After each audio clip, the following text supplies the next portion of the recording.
Good afternoon, folks. Warp103 bringing you another video. This time here we're going to be talking about the Lunar New Year event tank, and that's going to be the 1:22 p.m. So sit back, relax, and of course enjoy the show. I'm gonna have to rain down a godly firestorm on you. And thank you for viewing this video. If you like the content, make sure you subscribe to the channel by clicking the icon above, and then of course hitting the bell icon to get notifications when the next video drops. So here we go.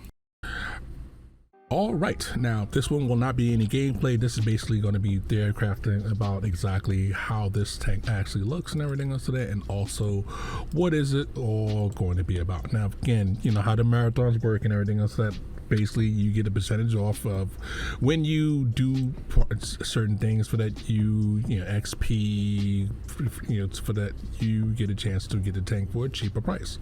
So we're going to look at the tank itself, and basically to me this thing looks god awful, but the ugliness of it doesn't really matter. Is the tank any good is the question. So of course we have the Tanks GG to help us out to look at the stats on the tank as is now, because again we know that we've known Wargaming to change stats at the last minute. So again, you have to say this thing is subject to change because you never know if they're going to change it in the last minute. All right, now we just did a review of the SCG guard. You can check back on that on Friday's video and everything else that yesterday's, and take a look at it so that, and you know you can look at the stats to that, but we're going to compare it to two of the other marathon tanks that we've had before, the Carnarvon Action X, yes I know it's a heavy, and the CS List. Now the reason why I chose these two, again they're all marathon tanks, but the other thing is so that the PM is basically a big medium or a small heavy. Basically it's just in between the two, so the stats between the two will give you a good idea about what this tank is about. Now as you can see, you know the guard we already discussed the other day, so that the guard has one of the lowest DPMs, you know, for a medium tank, but also it has, you know, that high damage to go along with it. So that's why this is a great comparison, because again the TM has 400 damage. So again, you're going to get an idea of what this tank can do. Now the DPM is absolutely dog poo. It's garbage. I mean, it's just plain garbage straight up and down. Now again, all of these things here, so that you know you can get these up to about 2,000, so that this one here you're not even going to get close. Now it does have great penetration at 230 instead, sorry 233, which is very nice. The damage again reminds me of the SCG guard, 400 damage. So you can trade well, you know, when you can trade. The problem comes in that it's only a 120 instead of a 122. If it was a 122, you'll have overmatch potentials for that, whereas at 120 you don't in a lot of cases. Now the shell velocity just godlike and everything else of that. So if you're shooting at distance, oh wait, you can't, but if you're shooting at distance and everything else so that you don't have to lead your target as much, and you'll be able to get shots off really well. The problem that you run into is 30 rounds of ammo. 30 rounds of ammo? No. just no. Again, you've already seen the video of the guard and so that, and I can play about the 35, which is low. 30 is absolutely dog poop. So your potential damage is just wow. But okay, let's get to the gun handling, because that's what everybody wants to know about and everything else. Aim time, pretty good aim time, so that the dispersion at 0.32 is in line with everything else, meaning that you can actually change this, get it down to being a sniper schnitzel, meaning that you can play this thing from the back, ridge line and stuff like that, and basically own people like that. But that's not what they really want you to do. They actually want you to play it as a heavy, but I will go into that in just a minute. So again, soft stats wise, it's better than the SCG guard, but not as good as the Carnarvon and the CS List. So soft stat wise, not so well for that. You do have 8 degrees of gun depression, which is a welcome thing. Again, the card only has 6, the list only has 7, so again that's a good numbers for that. Your elevation though, ooh, that can be a bit higher, but hey. Now Your forward speed of 50, again, that's really a good thing and everything else. That your power to weight ratio is slightly above the Guard and above the Carnarvon, but it's not really a medium tanks thing where like the CS list. Your terrain resistance is just just bad. Just bad. So with your terrain resistance is this bad, it makes the STG Guard again look like it's gold compared to your transverse speed and everything else that on hard and medium, because literally with your power to weight and your terrain resistance being this bad, it's going to make the Guard actually feel better to basically operate.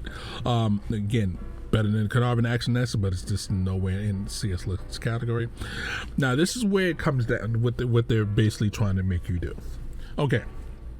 Now, if you look at the armor profile of this, what it says, your armor is heavy tank ISK type armor, meaning that you literally have more armor, except for on the hull, than the Carnarvon Action X.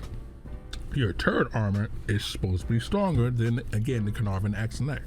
Now, it's not going to be in nowhere, again, the Guard has good turret armor, but it's nowhere next to, you know, like this is, and again, the list armor, even though it's trollish, is nowhere next to it. So they want you to play this as a second line heavy tank. You want to be in the heavy alley to be shooting and everything else like that. They don't want you to sit in the back and snipe, but they want you to be up close and personal. The problem is, if you're going against a heavy mano, the heavy tank has more health.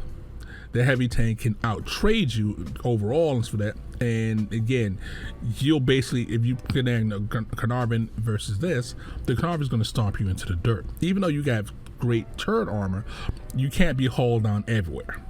So sooner or later, it's like that you got great turret armor, so that it's going to come down to DPM. It's going to come down to, of course, what your damage potential is, because again, the Carnarvon has the opportunity so that to keep shooting you with more shots.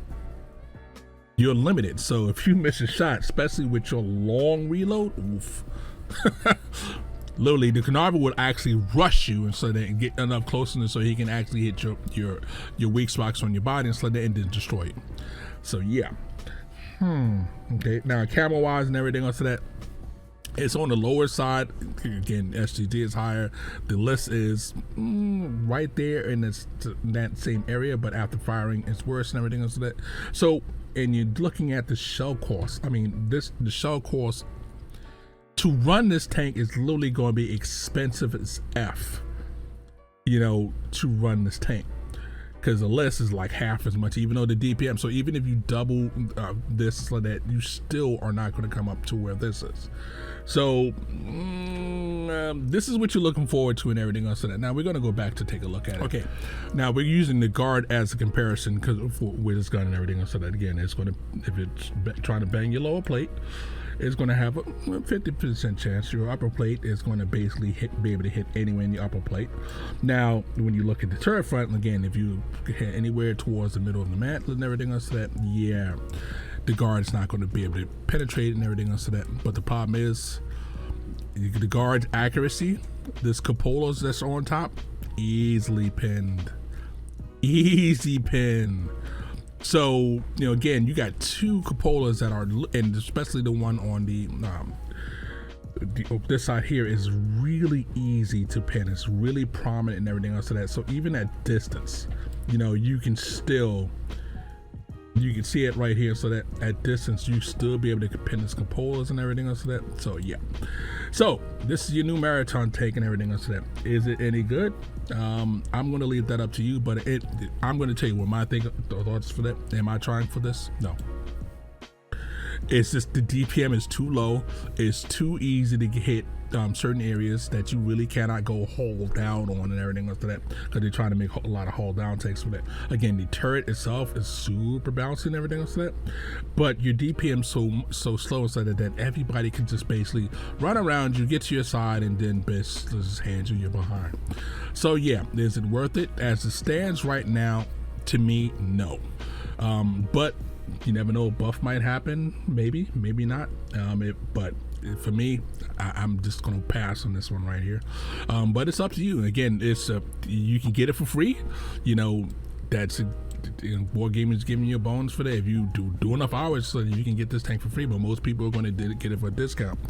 Even at 50% discount, I still wouldn't attempt for it unless you're getting towards 80%. Then from there, it'll be worth it at 80%. But anything less than 80, sorry, that's a straight up no for me.